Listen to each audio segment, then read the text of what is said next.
HRM। HRM का मतलब होता है ह्यूमन रिसोर्स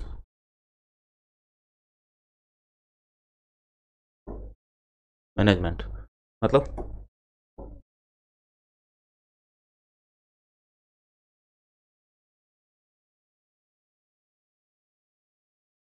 मानव संसाधन प्रबंधन।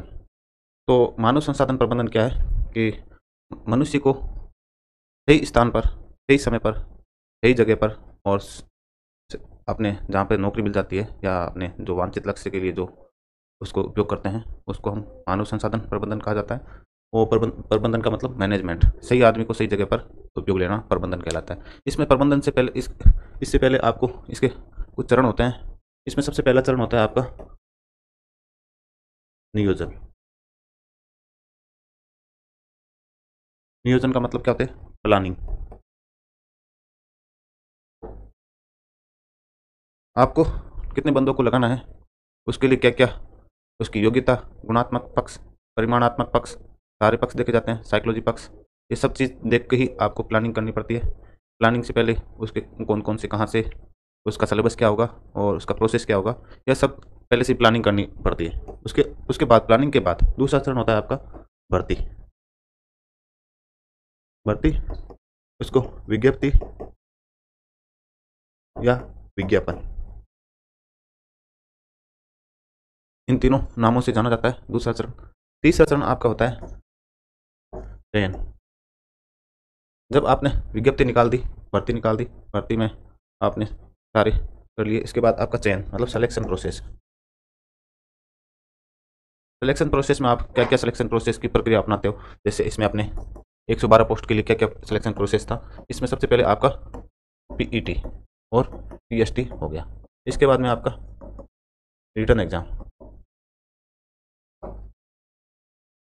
रिटन एग्जाम, रिटन एग्जाम के बाद आपका होगा, इसका रिजल्ट आएगा, रिजल्ट के बाद DME, डिटेल मेडिकल एग्जामिनेशन होगा। DME के बाद आपका होगा RME, री मेडिकल एग्जामिनेशन, जिसको पॉइंट दे दिया है, और इसके बाद आपका होगा फाइनल सिलेक्शन। तो ये होती है चयन के प्रक्रिया के चरण। ठीक है, चयन के बाद आपका होगा ट्रेनिंग यानी प्रशिक्षण। प्रशिक्षण के बाद आपका होगा फाइनल, आपका जो विकास हो जाएगा, मानसिक विकास। जो आपने ट्रेनिंग ली है या इसके लिए आपको ट्रेनिंग दी जाएगी, वो विकास हो जाएगा। विकास के बाद आपका जो वांछित लक्ष्य है वो प्राप्त हो जाएगा। ये है अपना, इसके सरल शब्दों में जो बताएं, मेन टॉपिक इतना ही है। इसमें हम नियोजन तो कर लिए हैं, इसके बाद मानव संसाधन अपने यहाँ तक कंप्लीट हो गया है। एक बार रिमाइंड करवा देता हूँ क्या क्या हुआ है। ये मेन मोटा मोटी चीज़ ये है, इतना ही इसमें है। इसके बाद अपने नियोजन में क्या क्या होता है, HRM के कौन कौन से वैज्ञानिक थे और इसका जनक कौन कौन से थे, इसका कौन से देश में इसने सबसे पहले अपने मानव संसाधन प्रबंधन की विकास हुआ था, ये सारी चीज़ें आपको मैं रिमाइंड करवा देता हूँ।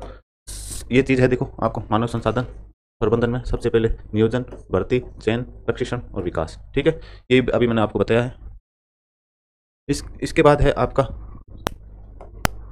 परिचय। बात करें प्रबंधन का जनक की, बात करें प्रबंधन का जनक पीटर ड्रेकर है, और आधुनिक प्रबंधन का जनक अपना हेनरी फयोल है, और वैधानिक प्रबंधन का जनक FW टेलर है। तो ये आपको दिख रहा होगा ये सब चीज़ें। HRM क्या है?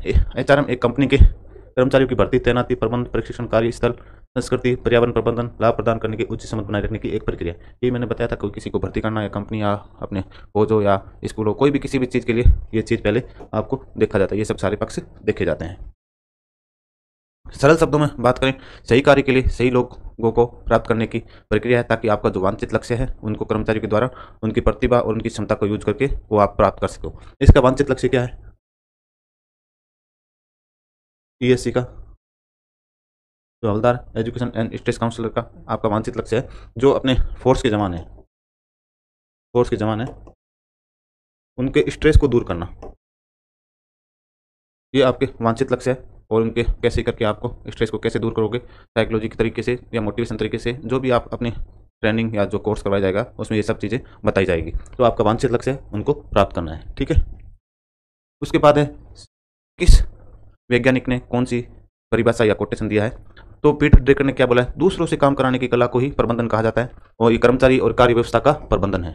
ठीक है, ये पहली परिभाषा और दूसरी परिभाषा, ये सबसे ज़्यादा इंपॉर्टेंट परिभाषा है आपके एग्जाम के तौर पे कि ये सबसे ज़्यादा पूछा जाता है। दूसरों से काम कराने की कला को ही प्रबंधन कहा है, ये किसने कहा है? ये कोटेशन इन सारे वैज्ञानिकों का नाम दे दिया जाएगा और आपको पूछ लिया जाएगा। तो आपको सही क्लिक करना है और एक भी क्वेश्चन आपका साइकोलॉजी में गलत होता है तो आप मेरिट से बहुत दूर हो जाते हो। नेक्स्ट एफ बी फॉरमैन क्या बोलता है? एफ बी फॉरमैन बोलता है कि किसी भी उद्यम हो गया या भर्ती हो गई में कार्यरत व्यक्तियों के बीच में संबंधों को इस आधार पर बनाए रखना है कि प्रत्येक व्यक्ति उद्यम के प्रभावकारी कार्य संचालन में व्यक्तिगत योगदान प्रदान कर सके। मतलब वो सब ज़्यादा से ज़्यादा अपना जो प्रतिभा है वो दिखा सके और अपना योगदान ज़्यादा से ज़्यादा जिसके लिए आपको रखा है वो दे सके। तो यही अपना क्या बोल रहा है एफ बी फॉरमैन। ठीक है, नेक्स्ट स्टार लगा लीजिए, 5 स्टार लगा लीजिए कि भारतीय मानव संसाधन प्रबंधन संस्थान कहाँ पे है? कोलकाता में है। ये क्या बोलती है? ये बोलती है कि प्रबंधन क्रिया का वह भाग है जो संगठन या जो भर्ती है और मानवीय संबंधों के मुख्यतः संबंधित है, मतलब मनुष्य से संबंधित है। इसका उद्देश्य मानवीय संबंधों के प्रतिपालन करना है और उपक्रम में कार्यरत व्यक्ति इस योग्य बन सके कि उपक्रम के प्रभावपूर्ण संचालन में अपना अधिकतम योगदान दे सके। ये बोल रहा है, मतलब इसमें जो भी बंदा है जिसके उपकरण या जिसके लिए आपको लगाया गया है उसमें अपना अधिकतम प्रभावपूर्ण मतलब ज़्यादा से ज़्यादा इफेक्टपूर्ण आप उसमें योगदान दे सके। ये संस्थान बोलती है कि आप यदि मान लो आपको कंप्यूटर पे लगाया है, कंप्यूटर ऑपरेटर में, तो आपको सबसे ज़्यादा पहले ट्रेनिंग करके विकास करके और अपना लक्ष्य क्या है? कंप्यूटर को चलाना, ये जिस उपक्रम को चलाना वो है और इस उपक्रम को टूट फूट से बचाना है, उसकी हानियों से बचाना है। तो इसके लिए आपको अच्छे से अच्छा काम करना है, प्रभावपूर्ण कार्य करना है, ये चीज़ बोल रहा है।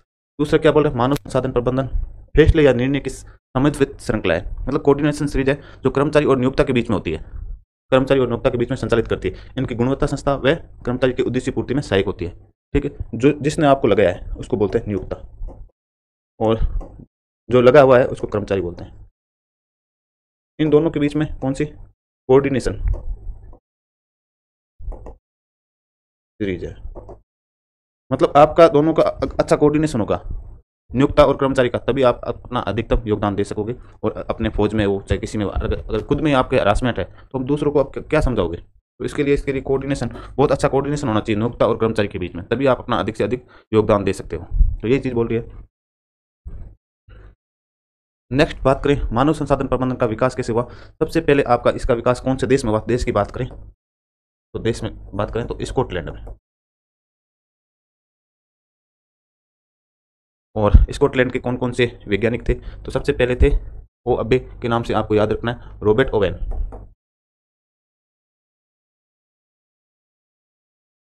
दूसरा है अपना चार्ल्स बेबेज।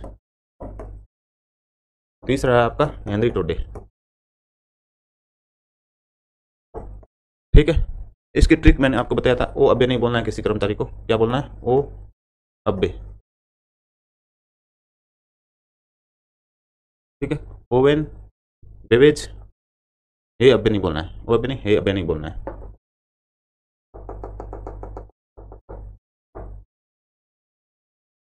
हे अब्बे नहीं बोलना है, मतलब इनको याद करने की क्या ट्रिक है? हे अब्बे नहीं बोलना, हेनरी हो गया, दूसरा ऐसे हो गया अपने ओवेज, और बे से मतलब बेवेज। तो इनमें से पूछ लेंगे एचआरएम के विकास में किस किस वैज्ञानिक ने योगदान दिया, और ये ऐसे भी क्वेश्चन पूछ लेंगे एचआरएम विकास में किस वैज्ञानिक ने अपना योगदान नहीं दिया। तो इन तीनों का नाम आ जाएगा और एक का दे देंगे, उसका क्लिक कर देंगे।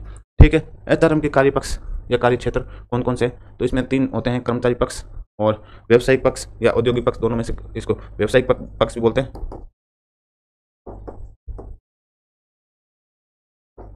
और तीसरा होता है कल्याण पक्ष। ठीक है, और इसमें कर्मचारी पक्ष में क्या होता है? पदोन्नति होता है और ट्रांसफर वगैरह इसमें होते हैं। कर्मचारी पक्ष में क्या क्या होता है? प्रमोशन होते हैं, इसको मोटिवेशनल के लिए जो रिवार्ड देते हैं वो चीज़ होती है। औद्योगिक पक्ष में उसके कोई भी चीज़ का सोल्यूशन करना है वो होता है। वो कल्याण पक्ष में कल्याण के लिए आपके जैसे चिकित्सा की सुविधा होगी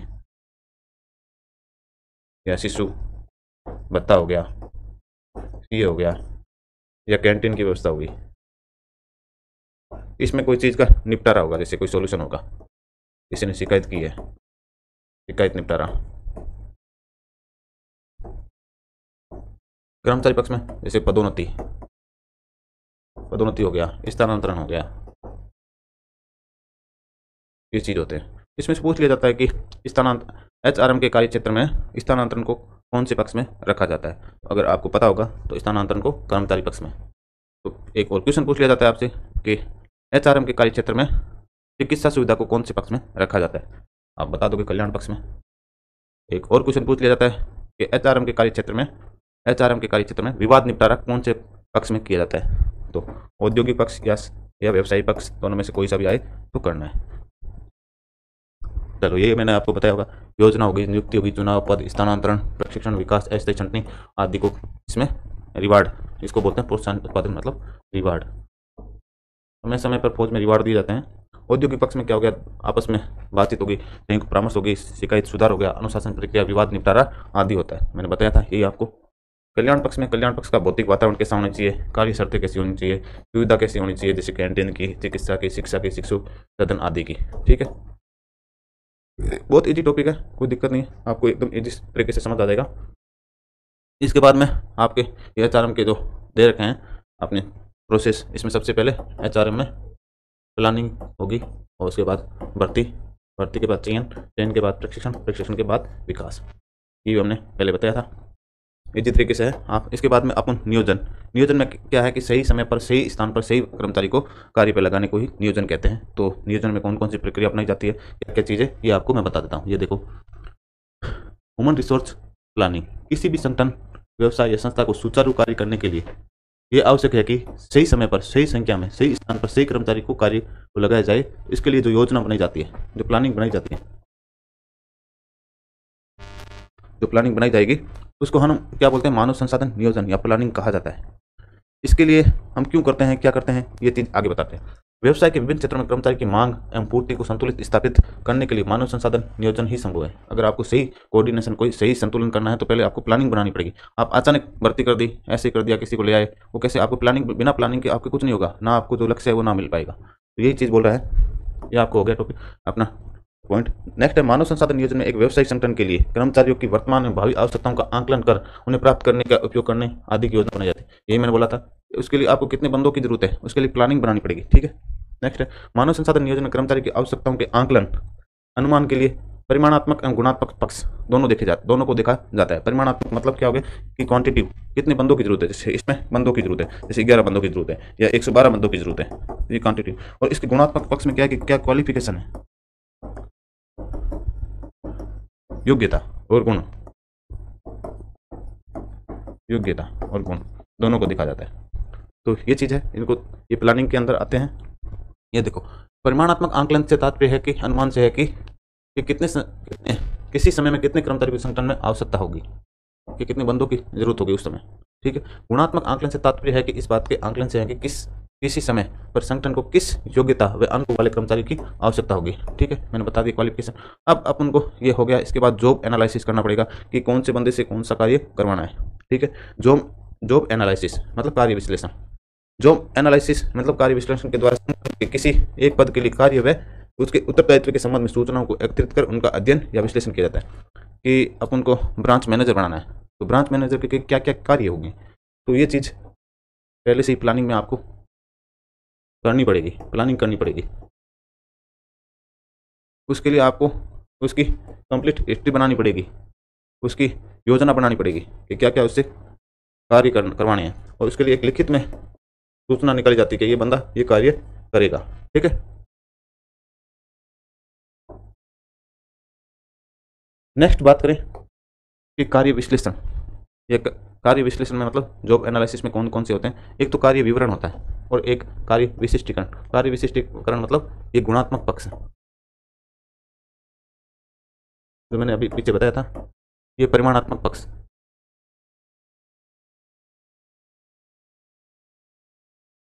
ठीक है। कार्य विवरण यानी परिमाणात्मक पक्ष के लिए उपयोग है, पद के कार्य के विभिन्न पक्षों का सुव्यवस्थित व क्रमबद्ध विवरण दिया जाता है। जैसे कौन कौन सा काम करवाया जाएगा, ये मैंने अभी बताया था, किस बंदे से कौन कौन सा काम करवाया जाएगा। और कार्य विशिष्टीकरण का मतलब है गुणात्मक पक्ष के लिए उस पद के कार्य के संपादन हेतु आवश्यक योग्यता अनुभव का सुव्यवस्थित विवरण दिया जाता है। गुणात्मक पक्ष के लिए उपयोगी है, बता दिया है मैंने, एकदम ईजी है, मैंने ये अपने सेकेंड वीडियो में बता दिया है। अभी तो आपको ये ओनली फॉर रिमाइंड करवा रहा हूँ। मानव संसाधन नियोजन के उद्देश्य क्या है, उद्देश्य क्या है कि भावी आवश्यकताओं का अनुमान लगाना। नियोजन क्यों करते हैं, पहले से प्लानिंग क्यों करते हैं कि हम कितने बंदों की ज़रूरत होगी और कितने बंदे रिटायरमेंट जा रहे हैं और कितने बंदों को नया लेना है। ये सब चीज़ें पहले प्लानिंग करनी पड़ती है। प्लानिंग करेंगे तो उसका अनुमान लगा लेंगे कि भाई कितने बंदे जा रहे हैं, ठीक है। उसके बाद है वर्तमान कर्मचारियों के क्षमतावर्धन से उनके वर्तमान पद के लिए उपयोगी बनाए रखना तथा पदोन्नति के लिए तैयार करना, ताकि उच्च पद की भावी रिक्तियों पर उनका उपयोग हो सके। अगर पदोन्नति हो गई, प्रमोशन हो गया, जैसे हवलदार से एएसआई बन गया, तो हवलदार का पद तो खाली हो गया। इसके लिए आपको नई वैकेंसी या प्लानिंग बनानी पड़ेगी पहले से, कितने बंदों को। अचानक तो एक साथ प्रमोशन होते नहीं, कभी 5 का हुआ है तो 5 की वैकेंसी निकालेंगे, 10 का हुआ है तो 10 की निकालेंगे, 15 का हुआ है तो 15 की वैकेंसी निकालेंगे, ठीक है। इसके अनुसार वो बोल रहे हैं, ठीक है। इसके लिए हमें कौन कौन सी प्रक्रिया अपनाई जाती है, जैसे आंतरिक और बाह्य स्रोत से कर्मचारी की आवश्यकता अनुसार व्यवस्थित पूर्ति को सुनिश्चित करना है, ठीक है।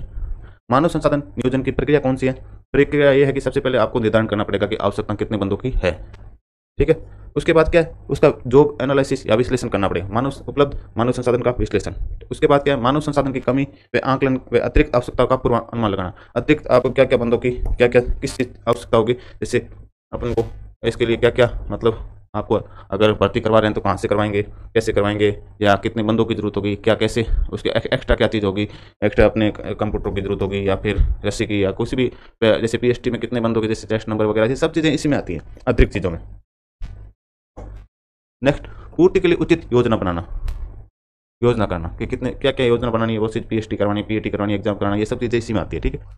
मानव संसाधन नियोजन 2 टाइप के होते हैं, अल्पकालीन या दीर्घकालीन। अल्पकालीन के यह है कि कम समय के लिए अगर आपको तुरंत बंदे चाहिए, तो आपको तुरंत बंदे चाहिए तो अल्पकालीन योजना बनानी पड़ेगी, नियोजन, कि अपन को तुरंत अंदर वाले बंदों को प्रमोशन कर दो। इसके लिए अल्पकालीन मानव संसाधन की प्रक्रिया, जो कि इसके लिए आंतरिक भर्ती प्रक्रिया, ठीक है। और दीर्घकालीन के लिए बाह्य भर्ती प्रक्रिया, इसके लिए बाह्य भर्ती प्रक्रिया अपनाई जाती है। जैसे इसको हिमवीर या कुछ भी इसको बनाना है क्या, अग्निवीर, तो तुरंत आंतरिक भर्ती या कोई दूसरी चीज़ें देखनी है तो इसकी प्लानिंग करनी पड़ती है इसके लिए, ठीक है। हाँ, तो ये प्लानिंग के बाद क्या होता है कि आपने प्लानिंग कर ली, ये कौन सी, आपने प्लानिंग के बाद आपने विज्ञप्ति निकाल दी, विज्ञप्ति या विज्ञापन, रिक्रूटमेंट, ठीक है। रिक्रूटमेंट आपके निकालने के बाद, ये रिक्रूटमेंट है क्या, ये के प्लानिंग के बाद की प्रक्रिया है। इसमें आवश्यकता का अगर निर्धारण हो गया है तो हम भर्ती और इसके बाद अपन सिलेक्शन प्रोसेस अपनाते हैं, ठीक है। भर्ती क्या है, भर्ती कौन सी प्रक्रिया है? भर्ती एक सकारात्मक प्रक्रिया।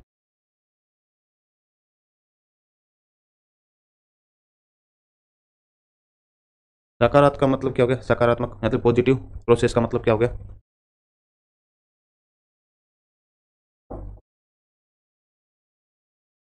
पॉजिटिव प्रोसेस का मतलब जब भी भर्ती निकलेगी तो ज़्यादा से ज़्यादा प्रोत्साहन किया जाता है कि अच्छे से अच्छे फॉर्म भरो, ज़्यादा से ज़्यादा फॉर्म भरो। क्यों? ताकि आपके जो अच्छे से अच्छे क्वालिफिकेशन वाले बंदे आपके इसके अप्लाई कर सके फॉर्म।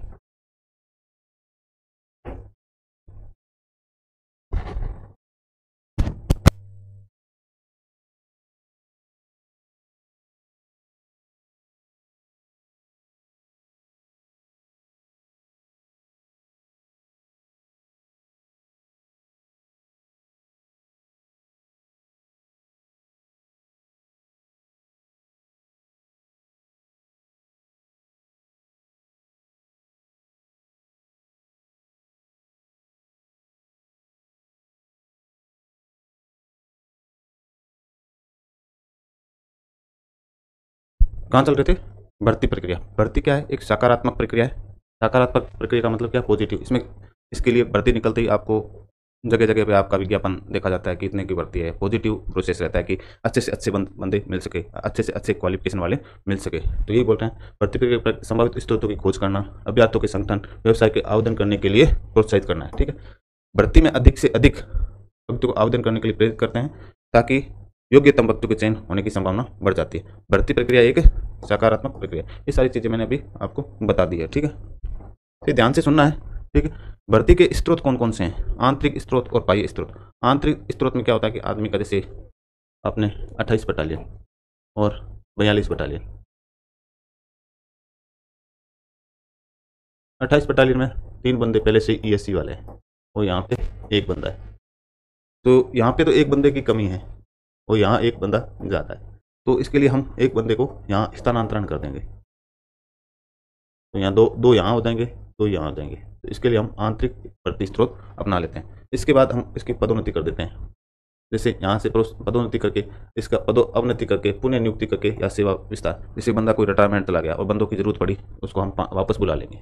ठीक है, बुला सकते हैं। अगर वो इच्छुक होगा तो आ जाएगा, और नहीं होगा तो बस काम खत्म। सेवा का विस्तार या विस्तार करके, विस्तार मतलब पहले 58 साल की सेवा थी, नौकरी थी, इसको हम सेवा को बढ़ा दिया 60 साल तक या 62 साल तक, 62 साल तक। ठीक है, ये है आपकी आंतरिक भर्ती स्रोत। अगर पूछ लिया जाता है कि भर्ती प्रक्रिया में आंतरिक भर्ती स्रोत के कौन कौन से इसके स्रोत हैं, तो आपको ये पॉइंट आपको याद होने चाहिए।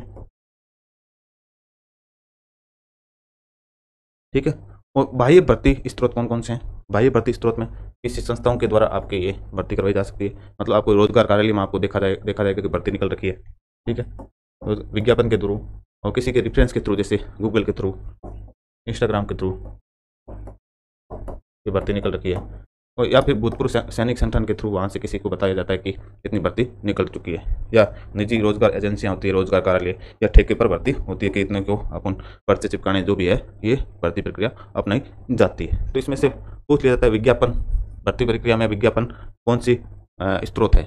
तो बाह्य स्रोत है, बाह्य भर्ती स्रोत है। या फिर पूछ ले बाह्य भर्ती प्रक्रिया का, भर्ती प्रक्रिया में बाह्य भर्ती का स्रोत नहीं है, इनमें से एक 3 ये दे दिया, एक ये दे दिया पदोन्नति। तो आपको पता होना चाहिए कि पदोन्नति कौन सा है, आंतरिक भर्ती स्रोत है। तो इस तरीके से क्वेश्चन अपने पास कम से कम 100+ क्वेश्चन है जो पिछले एग्जाम में पूछे गए हैं। ये कंप्लीट चैप्टर होते ही आपको ये क्वेश्चन लाइव अपने यूट्यूब पे होगा। ठीक है, आंतरिक भर्ती स्रोत में क्या है, आंतरिक भर्ती स्रोत और बाह्य भर्ती स्रोत में क्या क्या फायदा है, क्या क्या घाटे हैं, वो चीज़ बता रहे हैं। आंतरिक भर्ती स्रोत में उसका, जैसे आपका प्रमोशन कर दिया, पदोन्नति कर दिया, तो आपके अंदर कॉन्फिडेंस आएगा और ज़्यादा से ज़्यादा काम करेगा। ये देखो, ये बोल रहा है आंतरिक कार्य पहले से परिचित है तो उसमें विश्वसनीयता भी बढ़ती है, क्योंकि पहले से यहाँ पे बंदा है, मैं काम कर रहा हूँ और मेरे पर पहले से विश्वास है, और तो मेरे को ये आंतरिक भर्ती प्रक्रिया से रखते हैं और प्रमोशन करके।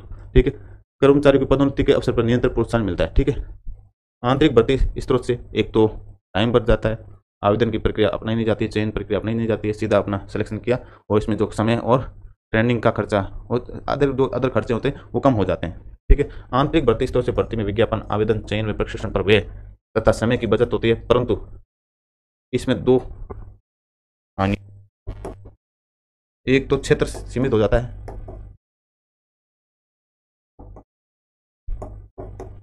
और जो नई ऊर्जा आनी थी, ऊर्जा का प्रवाह होना था, वो बाधित हो जाता है, नवीन ऊर्जा का बाधित।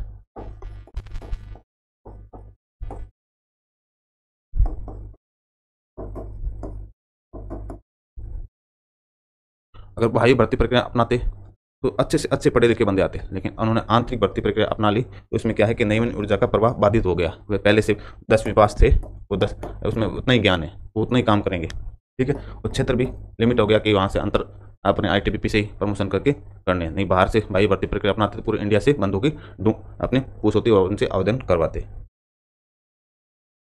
बाह्य भर्ती के स्रोत, बाह्य भर्ती से संगठन के नवीनतम ज्ञान, ये बोल रहा हूँ, सूचना व ऊर्जा से परिपूर्ण संस्था के चयन के वर्गीकरण या वर्दी विकल्प उपलब्ध होते हैं। ये बोल रहा हूँ, अच्छे से अच्छे पढ़े लिखे आते, उन सूचना व ऊर्जा के परिपूर्ण संसाधन के चयन के वर्दी विकल्प उपलब्ध होते।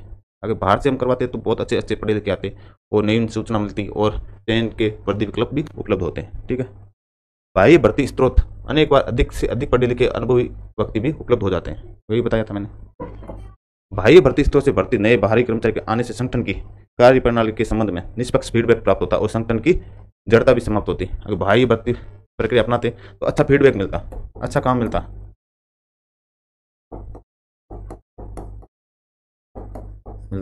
लेकिन हानि क्या होती इसमें? हानि है कि ये जड़ता समाप्त हो जाती,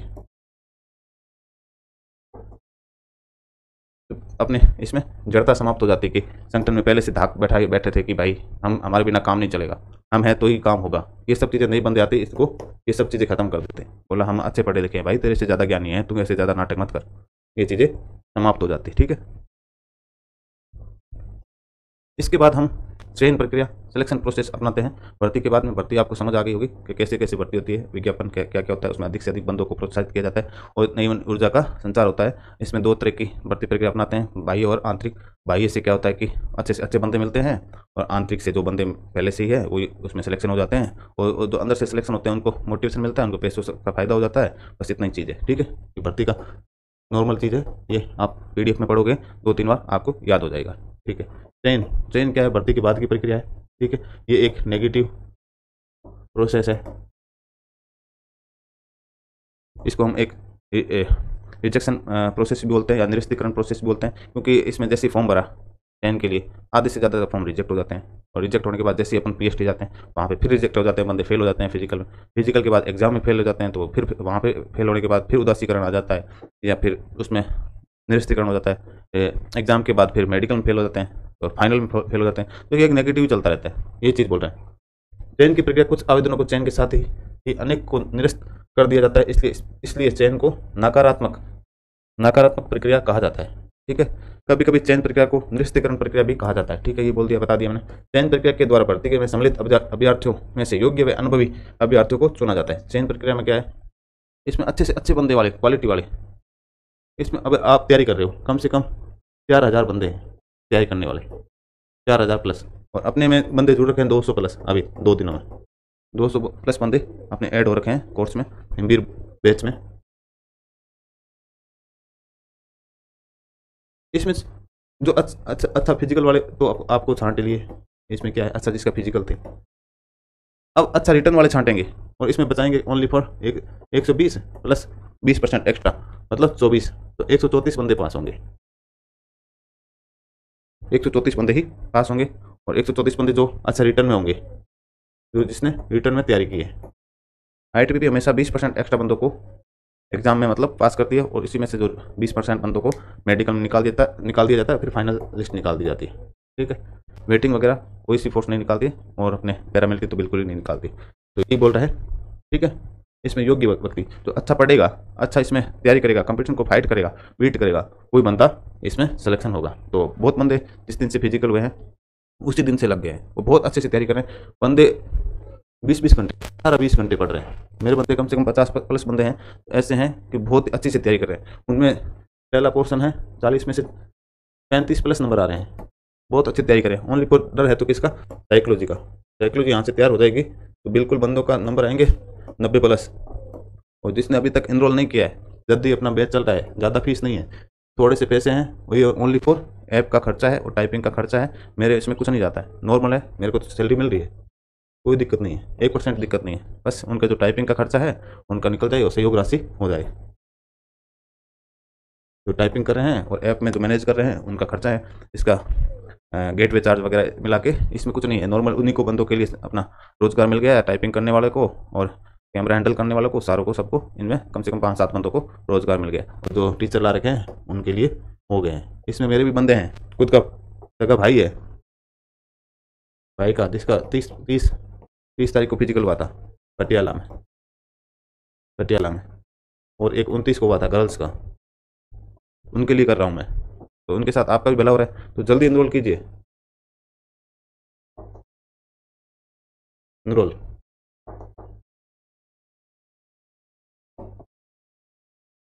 और अपने इसमें सिलेक्शन को सुनिश्चित कीजिए। तो अपना चल रहा था सिलेक्शन प्रोसेस। तो सिलेक्शन प्रोसेस का चरण कौन कौन से हैं? सबसे पहले अभ्यर्थियों का आगमन होगा। इसमें जो HRM के अपने बता रखा है, इसमें चयन प्रक्रिया है। चयन प्रक्रिया में कौन कौन से प्रोसेस होते हैं? तो पहले आगमन होगा, प्रारंभिक शास्त्र का अपना एंट्री होगा, इसके बाद आवेदकों की जांच होगी, लिखित परीक्षा होगी, मनोवैज्ञानिक परीक्षण होगा, इसमें गुणात्मक पक्ष, बुद्धि आदि को चेक किया जाएगा। इसके बाद फिर से इंटरव्यू होगा, इंटरव्यू के बाद उसका चरित्र बारे में और शारीरिक दक्षता और चिकित्सीय परीक्षण, और फिर अंतिम सिलेक्शन होगा। ये आपका है इसका चयन प्रक्रिया के चरण है, आपको याद रखना है। इसके बाद अपने चयन क्या है, उचित स्थान पर उचित व्यक्ति रखना। चयन की प्रक्रिया अपने इसकी परिभाषा क्या है, उचित चयन क्या है, उचित स्थान पर उचित व्यक्ति को रखने को ही बोलते हैं। और चयन को क्या बोलते हैं, एक नकारात्मक नेगेटिव प्रोसेस, और इसको निरस्तीकरण प्रक्रिया। पूछ लिया जाता है निम्न से निरस्तीकरण प्रक्रिया कौन सी है, तो आपको पता होना चाहिए कौन सी है, चयन प्रोसेस। ठीक है। अब इसके बाद डेल योडर ने क्या बोला है कि उन्होंने अपने 2 प्रकार के इन श्रेणियों में बांटा है, एक को जिसको प्रस्ताव भेजना है, एक को नहीं भेजना है। बस ये 2 चीज़ बताई है डेल योडर ने। और डेल योडर ने कितने इसके चरण बताए हैं? इसके भी 7 चरण बताए हैं, 7 चरण। तो ये पूछा जाता है डेल योडर ने चयन प्रक्रिया के कितने चरण बताए हैं? तो 7 चरण बताए हैं। और इसने कितनी श्रेणियों में बांटा है? 2 श्रेणियों में बांटा है, एक को जिसको प्रस्ताव भेजना है या नियुक्ति पत्र भेजना है और दूसरे को नहीं भेजना है। ठीक है, ये डेल योडर के चयन प्रक्रिया के 7 चरण बताए। सबसे पहले ये इंटरव्यू करवाएगा डेल योडर। दूसरी बात, उसकी फीडबैक की छानबीन करेगा, इसमें केस वेस तो नहीं है। उसके बाद इसका मेडिकल, ठीक है, मेडिकल के बाद इसकी जो शर्त है, निर्धारण है, इंस्ट्रक्शन है, उनका निर्धारण करेंगे। उसके बाद नियुक्ति पत्र भेज देंगे। उसके बाद उसको पद ग्रहण करवा देंगे और पद के बाद उसको ग्रहण करवाने के बाद उसका प्रवेश हो जाता है। तो ये किसने? डेल योडर ने बोला है। डैन योडर ने कितने चरण बताए? डैन योडर ने 7 चरण बताए हैं। किसके? चयन के। तो ये कितने बताए हैं? चयन के 7 चरण बताएं। साक्षात्कार, इंटरव्यू, उसके बाद उसके फीडबैक, स्वास्थ्य परीक्षण, शर्तों का निर्धारण, नियुक्ति, पदभार ग्रहण करना, सौंपना या प्रवेश को प्राप्त करना, ये चीज़ें डैन योडर ने बोले हैं। उसके बाद क्या है? भर्ती और चयन में अंतर क्या है? अपने भर्ती और चयन में क्या क्या अंतर है? भर्ती आपको पता ही है कि इसके प्लानिंग के बाद की प्रक्रिया है, और चयन क्या है? भर्ती के बाद की प्रक्रिया है, और ट्रेनिंग के पहले की प्रक्रिया चयन है। ठीक है, ये बोल रहे हैं। ठीक है, और भर्ती में क्या है कि बंदों को तलाशना होता है, ज़्यादा से ज़्यादा आवेदन करवाने होते हैं। और इसमें चयन में क्या है? सही स्थान पर सही व्यक्ति को रखना होता है। इसमें छंटनी की जाती है, चयन को छंटनी की प्रक्रिया भी बोलते हैं। ठीक है, ये अपने भर्ती क्या एक सकारात्मक प्रक्रिया है और अपने चयन एक नकारात्मक प्रक्रिया है। तो देखते हैं क्या क्या बोलते हैं। भर्ती रिक्त पदों के लिए प्रार्थियों की तलाश, एप्लीकेंट, तो एप्लीकेंट है उनकी तलाश करना, आवेदनों के लिए प्रेरित करना। ठीक है, उसके बाद चयन, सही व्यक्ति को सही स्थान पर चुनाव करना। ठीक है, ये पहला हो गया। दूसरा क्या है? भर्ती एक सकारात्मक प्रक्रिया है और ये एक नेगेटिव प्रोसेस है। ठीक है, भर्ती में अधिक से अधिक व्यक्तियों को प्रेरित करना होता है। इसमें क्या है? अयोग्य व्यक्तियों को निरस्त करते हैं। भर्ती में किसी प्रकार का कोई अनुबंध नहीं होता है। भर्ती आप कोई फॉर्म भर दो, कोई दिक्कत नहीं, लेकिन चयन होने के बाद आपके कर्मचारी और अधिकारियों के बीच में अनुबंध हो जाता है कि क्या काम करवाना है, क्या नहीं करवाना है, कैसे उसको रखना है। ठीक है, भर्ती चयन से पूर्व की प्रक्रिया अर्थात भर्ती मानव संसाधन नियोजन के बाद की प्रक्रिया है। क्या बोल रहा है? भर्ती चयन से पहले, चयन के पहले की प्रक्रिया है, जैसे अपन करते हैं। तो बाद ये नियोजन, नियोजन के बाद भर्ती, भर्ती के बाद चयन, इसके बोल रहा है चयन से पहले की प्रक्रिया और नियोजन के बाद की प्रक्रिया। ठीक है, भर्ती है तो किसी प्रकार की कोई प्रक्रिया नहीं अपनाई जाती है, कोई भी बंदा है सीधा फॉर्म भरो। ठीक है, भर्ती के बाद चयन की प्रक्रिया प्रारंभ होती है। ठीक है, इसमें क्या है? चयन भर्ती के बाद की प्रक्रिया है। चयन है तो एक निश्चित प्रक्रिया अपनाई जाती है, अतः चयन को कला और विज्ञान दोनों कहा जाता है, और चयन के बाद ट्रेनिंग प्रक्रिया अपनाई जाती है, ये बोलते हैं। ठीक है, यह है अपनी भर्ती और चयन में अंतर है। ये 7-8 पॉइंट है, आपको पहले ही बता दिया, लेकिन इसमें एक हमने टेबल के तौर पर आपको अच्छे से बता दिए हैं। इसके बाद में अपन का यहीं पे एक टॉपिक, अपना ये टॉपिक नहीं, अपनी हेडिंग समाप्त होती है। इसके बाद ट्रेनिंग, प्रशिक्षण, यानी ट्रेनिंग। नेक्स्ट हेडिंग डाल दीजिए ट्रेनिंग। तो ये अपना कितने मिनट का वीडियो हो गया है? करीबन 45 मिनट का हो गया है। आपको साथ साथ में एक तो क्लास के साथ साथ में भी आपको याद करवाना होता है, और जो भी क्लास पीछे की हुई है उसको रिमाइंड करवा देता हूँ और साथ में याद करवा देता हूँ। ज़्यादा कुछ नहीं है, इजी है, बिल्कुल इजी है, कुछ नहीं है। सबसे पहले आपको HRM के बारे में क्या क्या बोल रहे हैं, सही व्यक्ति को सही स्थान पर रखने को ही ह्यूमन रिसोर्स मैनेजमेंट बोलते हैं। मैनेजमेंट मतलब है दूसरे से काम कराने की कला। इसमें आपको पहले नियोजन मतलब प्लानिंग करनी पड़ेगी, कितने बंदों को रखना है, नियोजन के लिए कौन सी प्रक्रिया अपनानी है, कैसे उसके कंप्लीटली उसका एक बुक जैसे उसकी विज्ञप्ति निकलती है 20-25 पेजों की, तो उससे पहले भर्ती से पहले उनकी जो प्लानिंग होती है वो लिख दिया जाता है। विज्ञप्ति आप देखना कैसे उसका पेपर करवाना है, कैसे क्या करवाना है, ये सारी चीज़ें पहले से प्लानिंग करते हैं। प्लानिंग के बाद आपकी भर्ती या विज्ञप्ति निकाल दी जाती है। भर्ती में भी आपके कौन कौन सी प्रक्रिया अपनाई जाती है, इसको सकारात्मक प्रक्रिया कहते हैं, ये चीज़ें बता दी मैंने। और इसके बाद आपकी चयन प्रक्रिया, चयन नेगेटिव प्रोसेस है, इसमें सही बंदे को छंटनी करना होता है, नॉर्मल चीज़ें, ये बात होगी। चयन प्रक्रिया 3 ये जहाँ यहाँ तक हो गया है। इनके क्या है, HRM के किस वैज्ञानिक ने कौन सी खोज की, कहाँ की, स्कॉटलैंड में की, ये सब चीज़ आपको याद होना चाहिए। स्कॉटलैंड ने किसने की थी? 3 वैज्ञानिक थे अपने इसमें, ओवेन, हेनरी और बेबेज। ओवेन, बेबेज और हेनरी, ये चीज़ थे, स्कॉटलैंड में हुई थी। और सबसे पहले प्रबंधन का जनक किसको बोलते हैं? पीटर ड्रेकर को बोलते हैं। पीट के प्रबंधन करना, फिर आधुनिक प्रबंधन हेनरी फेयोल, आधुनिक का हेनरी फेयोल, और वैधानिक प्रबंधन का जनक आपने FW टेलर। इसको कैसे याद करना है, वैज्ञानिक को वैज्ञानिक बना देना है, वैज्ञानिक बनाओगे तो वैज्ञानिक किस में आते हैं, टेलर में। ठीक है, ये चीज़ थी। इसके बाद चयन हो गया, क्या हो गया कंप्लीट अपने। इसके बाद अपन ट्रेनिंग करेंगे, ट्रेनिंग या कोर्स उसके बाद आपका विकास हो जाएगा।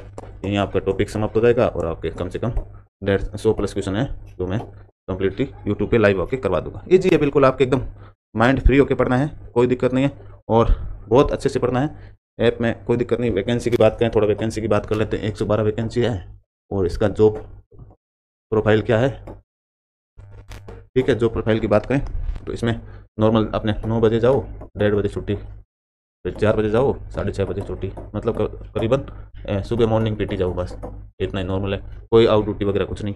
आपने कभी कभी किसी अपने इंटरनल अपने बटालियन में ट्यूशन करवा देते हैं शाम को 4 से 5:30 बजे तक बच्चों को, LKG UKG नर्सरी।